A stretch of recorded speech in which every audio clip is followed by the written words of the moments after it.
Good morning. Good morning. Welcome to the Elliott Church. I have a whole ton of announcements, so I'm going to just hit them, and I will remind you there's a more in-depth insert in your order of service for the following announcements. Steve James's concert is coming up in October. Stephen is, of course, the person on the keys today, as he is every week.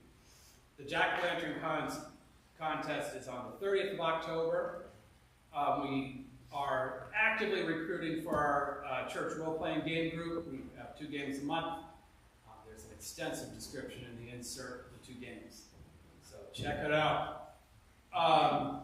We are, in the fall, we start thinking about, people who, sort of having a membership day for people to join the church. If you are interested, please let me know. There's no pressure, but we do try to keep up so that people know that they are indeed welcome and are welcome to join. We have the calendar competition coming up on October 22nd. And on October 22nd, we'll have a Sabbath Walks workshop in preparation for an actual walk on the 29th of October. And if you want to know more about Sabbath Walks, you should talk to me. In fact, for most of those things, you should talk to me. You can talk to Todd in the pink shirt, running the camera today, about membership things as well. But yes, so it's all very exciting. We're trying out a lot of new things. So, one other announcement, which is less businessy. Felicia Nadell has been in the hospital this week. She entered the hospital unexpectedly. She is our administrator, as many of you know. So, if you are trying to get in touch with her, that's not going to happen for the near future, for the foreseeable future, so you should talk to me. And if you're trying to get in touch with me, email is better. Felicia actually is the person who operates the phone. There's one voicemail, which I know how to access. But if you really need to get in touch with me, it's much, much faster to just email me. And if you have my cell number, feel free to text or whatever. And we will keep you posted on how she is doing. Are there any other announcements? Wow. I did good. Okay, so today, this is part of our community theme. Those of you who have seen the brochure, you know we are theming our services this year, kind of monthly, but it's really like clumps of weeks. So, we had our last month, well, still this month. Early September was like in-gathering and kickoff Sunday, which are kind of community-like. Today we are continuing the community theme, and that will go into October. Next week, which is World Communion Sunday, which is community, just by definition, Reverend Hank Purse will be preaching. Some of you know Hank. And then I will be back the next week. And so we'll continue that theme for a little while, and then it will naturally morph into something else. Because as you know, in October, we have Halloween at the end of the month, which is also Reformation Sunday, and then the holidays kick off. So stuff to look forward to as we go forward. But today we are talking about community, and specifically we are thinking about the tension between being an individual and being a member of a community. And it could be a congregation, it could be a town, it could be a school, it could be a family. So let's take a moment to think about that tension.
Okay, so we are going to proceed into our next hymn, and that hymn is a new one for us. I don't know why we did this, but we did. I did. I shouldn't. Don't blame Steve. This was all me. But this is a new hymn for us, so as per usual, it's slightly out of position, so I have to vamp while Steve goes to the piano, because it's a piano tune. And also listen to it pretty carefully as he plays it through, because it's a little different. It's nice, but it's a little different. Okay, here we go.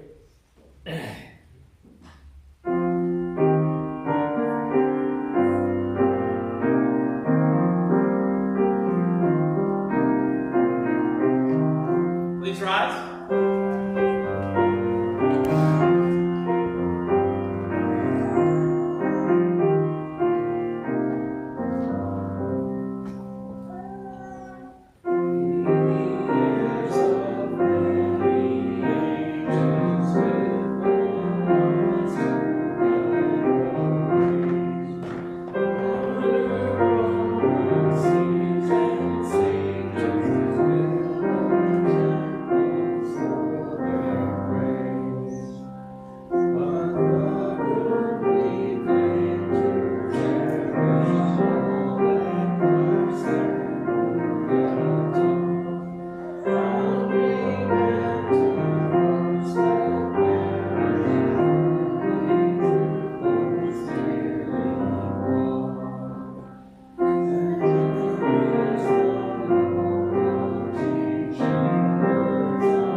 Please remain standing for the recitation of our covenant. In the love of truth and in the spirit of Jesus, we unite for the worship of God and the service of all. Every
rather iffy whether we will be having coffee hour in the parlor today. Everyone is invited. It's through that door to the left, and you know, if you haven't been to coffee hour when we've had it indoors, we will help you find it. Okay, so, oh, Chris, you're up first. Sorry, I've been the administrator this week. Not something.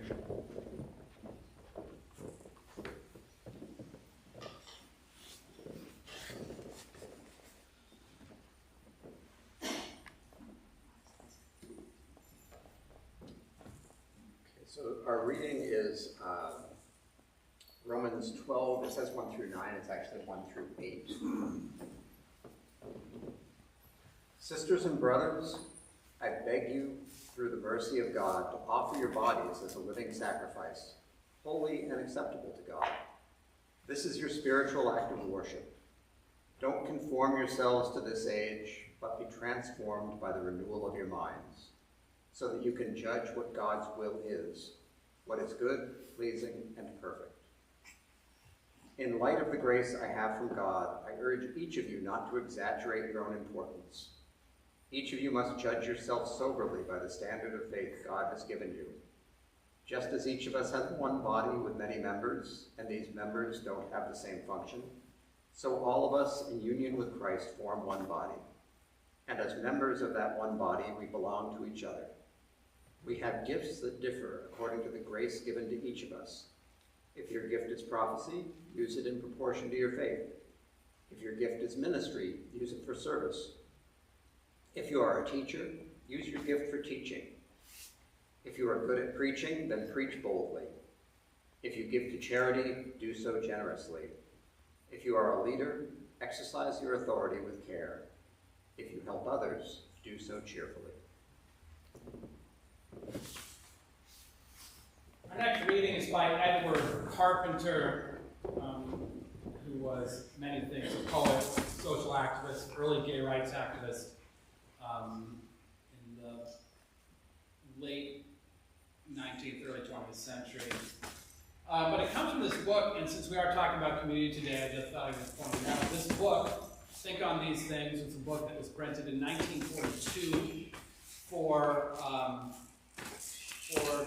soldiers and sailors going into, being mobilized for the Second World War.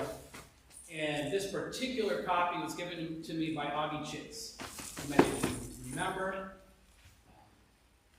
Some of us live very close to, or technically on, Chase Square, named after Augie and Bill and Bill's brother. This is Bill's copy. So. Oh, and I missed the key part. The church gave it to him in 1942. So it starts with, there's an inscription that says, "Best wishes from the Elliott Unitarian Alliance at South Native, Massachusetts."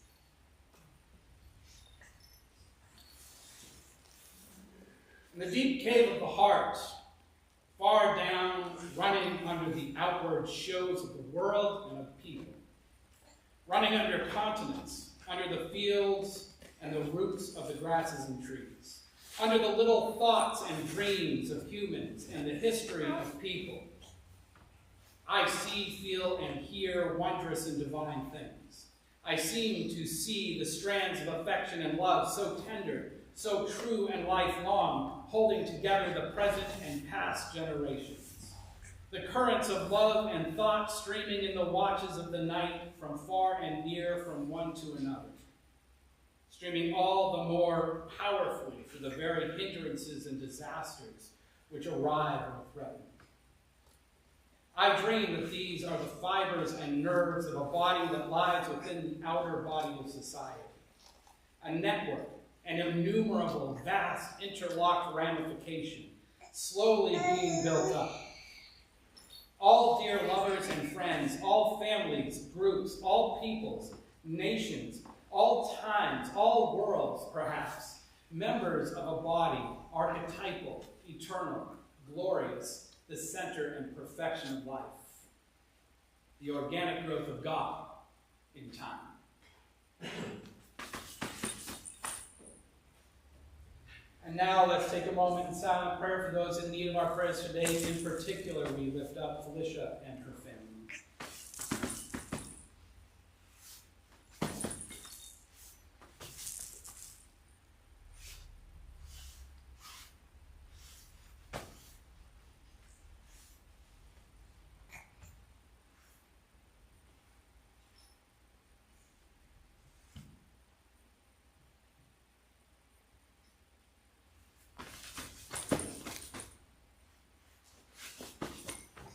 Now, as Jesus taught us, let us pray. God, who art in heaven, hallowed be thy name. Thy kingdom come, thy will be done on earth as it is in heaven. Give us this day our daily bread, and forgive us our trespasses, as we forgive those who trespass against us. And lead us not into temptation, but deliver us from evil. For thine is the kingdom, and the power, and the glory, forever and ever. Amen. And now it is time for the offering, a free gift to a free church.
Many gifts, and together build one church community. Please be seated.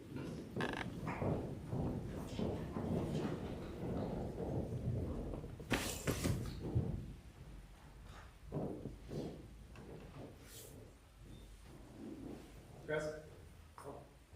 Sorry.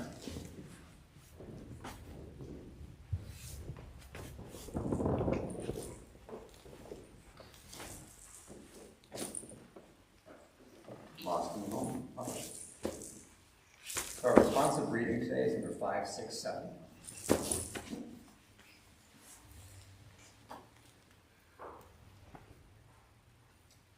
I'll read the regular text and you will respond with words in italics. This is in our silver hymn.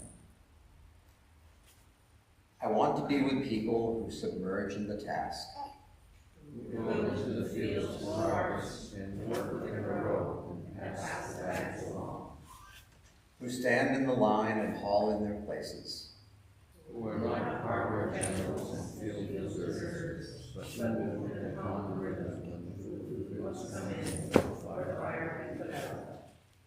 The work of the world is common as mud. Botched, it smears the hands, crumbles to dust. But the work of the well done, as a shape satisfies when you gleam in heaven. Greek amphoras for wine or oil, hopi vases that held corn, are put in museums, but you know they were made to be used. Picture rises water to carry, and curses the word.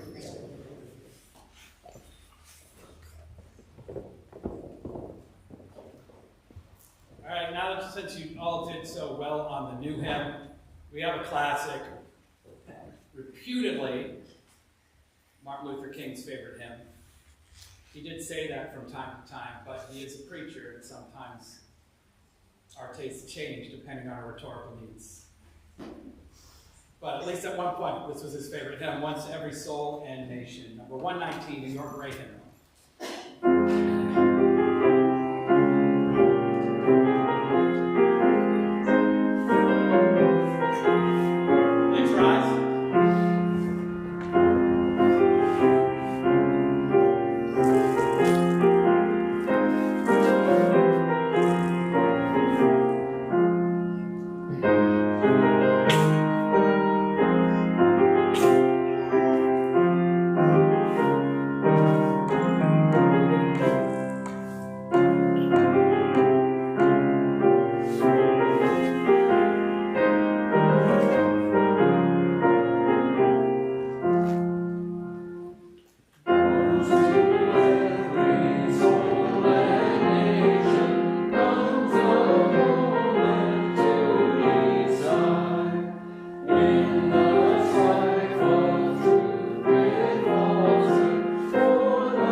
Just before church, I met a young man with a notebook and a gift for numbers. So I wanted to ask you, I warned you I was going to do this. I want to ask you if you can count something in the sermon. I have 2 words. Today's sermon is about being an individual and being a member of a community. And how sometimes that makes sense, and sometimes it doesn't feel like it makes sense. So could you count for me? Because I don't know. So you're making the official count. I'm curious whether I say individual or individuality. Both those count both those 2 words. More or community. Can you do that for me? Cool, thank you. Appreciate it. At the end, I'll ask you how you did. Is that cool? The rest of you can count, but he's got the official count. All right? So, some full-time Bible scholars might disagree with me on this, but I think the biggest division in the Christian scriptures is the break between the Gospels, that is, is Matthew, Mark, Luke, and John, which contain the stories and the teachings of Jesus. The break between the Gospels and everything else, with much of everything else focusing on the story of the early church, the story of community. Today we read from Paul's letter to the Romans, for example. Now Paul, and sometimes when you go to church it's not always clear, Paul is not Jesus. Different guys. In many ways, in fact, Paul is just a guy. He's a tent maker in a place where people live in tents. So sort of a general contractor who preaches on the side. And the letters, like the letter of Romans, which is the letter to the Romans, being the synagogue in Rome, the letters are to congregations in his care, to people trying to figure things out, to communities trying to figure things out, right? A congregation is, in fact, a community. So it may help to remember this, to remember that while we sometimes use these letters in the Bible as sacred pronouncements, in some ways, we are really just witnessing one half of an email stream. Right? We are witnessing one half of a pre-technological email stream where there is an issue in the congregation and Paul is helping to fix it. So in light of that, let's listen in to that stream. In light of the grace that I have from God, I urge each of you not to exaggerate your own importance. Each of you must judge yourself soberly by the standard of faith God has given you. Just as each of us has one body with many members, and those members don't have the same function, so all of us form one body. Just as each of us has one body with many members, and these members don't have the same function, so all of us serve to form one body. Now, whenever I read these passages in Luke from chapter 12, I cannot help but think of committee meetings. Now, I know that many of you have served on committees. I know that some of you are serving right now. And I think you know that I serve on a few committees myself here in town and in our denominations. And while sometimes we get excited to go to those committee meetings, many times we do not. Even if we're interested in the issue, we know that there will be, at that meeting, a great deal of what we call process. There will be a great deal of process to get through before we reach a conclusion. And we know that the journey to that conclusion will include differing perspectives, attitudes, beliefs, and personalities. So much so that we may be tempted at times to be sick on the day of the meeting. Maybe it's just me. In Romans, it can feel like Paul is writing to one of these committees. Maybe one where there is a certain frustration with its direction. Maybe one where people are reluctant to work together. Maybe one where some voices are being privileged over others. Maybe one where our gifts are not being used as we would like them to be. After all, a tension lives in every communal endeavor. And that one counts. Every communal endeavor. On the one hand, we want to be with people who submerge in the task, in the words of the activist Marge Percy from our responsive reading. We want to submerge ourselves with them in a worthy task too. Maybe not in an exercise of busyness for busyness' sake, or in a team-building exercise for work, or in some effort to impress the boss. But we do want to be part of a vibrant whole. We want to be part of one body. We want to be part of one body. It is why we come here to church. It is why we participate in other ways in our communities. It's why we give money and time and thought and planning to any number of big picture concerns. However, on the other hand, we live a different truth as well. We live a different truth as well, don't we? We know that our health and our long-term well-being, we know that for our health and our long-term well-being, we have to be individuals too. We have to be individuals too. We don't want to be submerged too much, right? Even as we work together toward the common good. Because we are different people, after all. Each part of the body has a different function. Paul points this out in our reading. Different people with different gifts, different wants, and different needs. We, human beings, chafe at conformity. Do not conform to this age, but be transformed by the renewing of your minds. Paul says that too. We must be able to assert who we are right now. We must be able to assert who we are as individuals in this moment, even as we work as part of a group to achieve something in the future. So maybe that tension between our individuality and our role in the community is why we sometimes struggle at those committee meetings. Why we're a little slow to turn on the Zoom, or drive to the church parlor, or take the walk from our office to the conference room, wherever your office and wherever your conference room might be. We wonder, sometimes out loud, whether if it might be more efficient to solve that problem with an email. Even when we know that to work in community and to keep that community from becoming stagnant or toxic, even when we know we need to bring ourselves and make space for the gifts of others.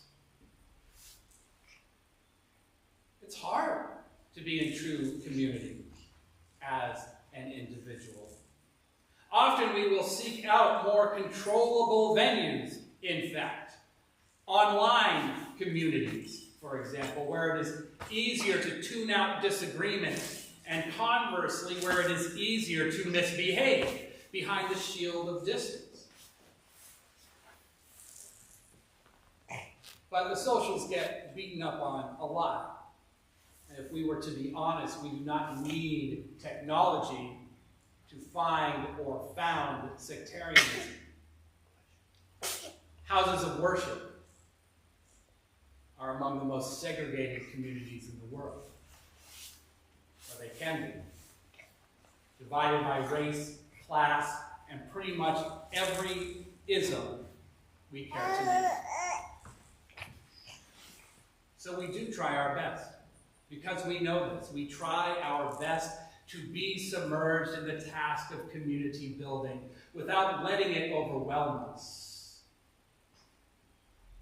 For it is our uniqueness. We'll let uniqueness count as individuality too. It is our uniqueness that makes a healthy community work. It is our uniqueness that makes a healthy community work. Even as we push and pull in what Martin Luther King Jr. referred to as the network of mutuality.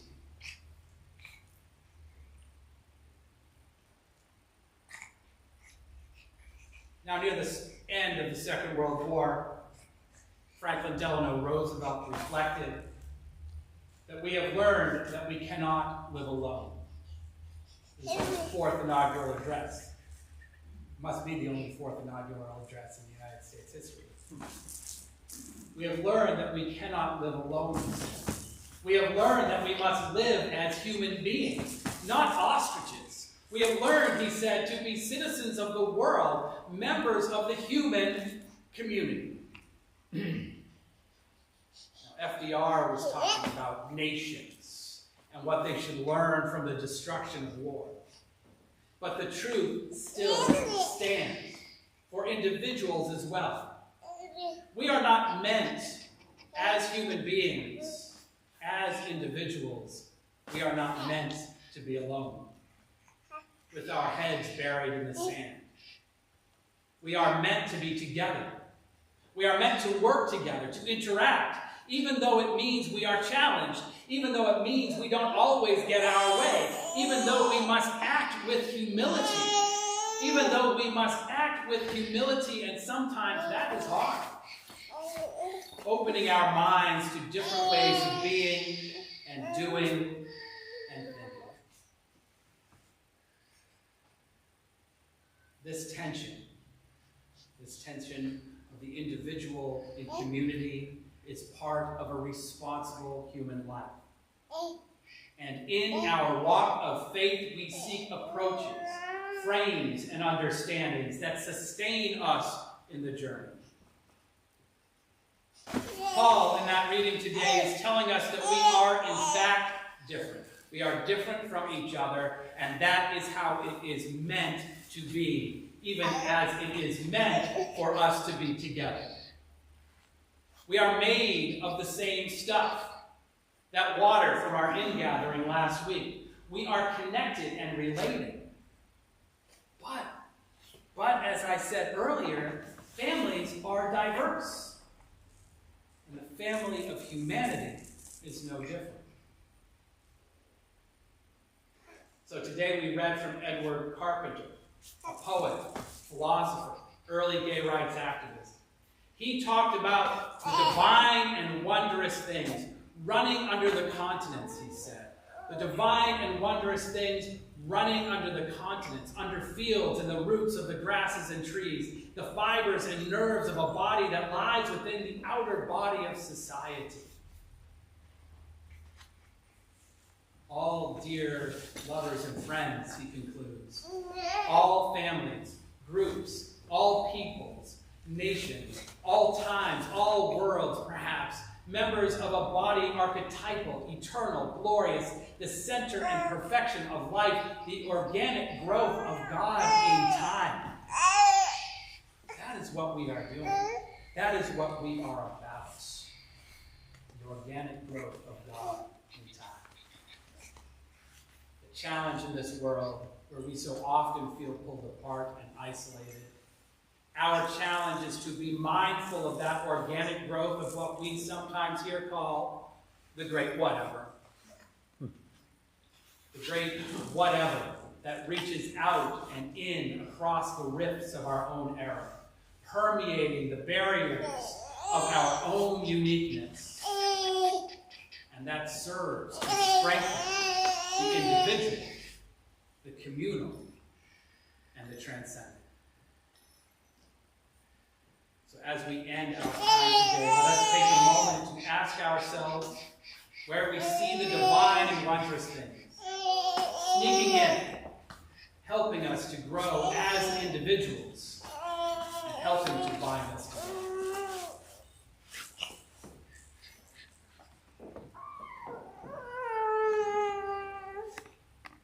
Blessed be. How'd we do?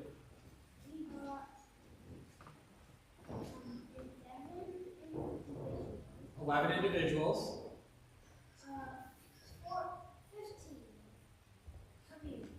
15 community. 11 individuals and 15 community. It's all right. It's all right. I thought I went more community, but that's good. Balance is good. That's what I'm told anyway.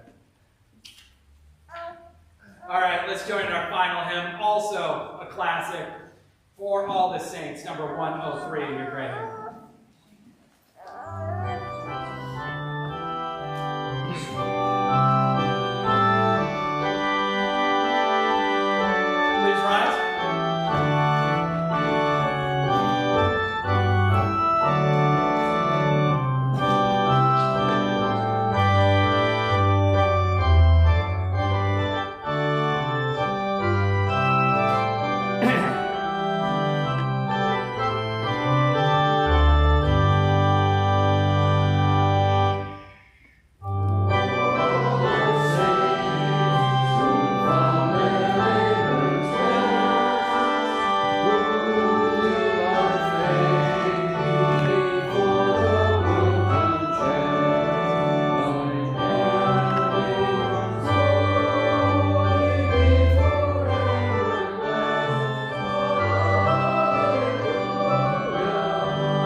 not the answers to all things, yet seeking always the answer to one more thing than you know. Amen, and blessed be.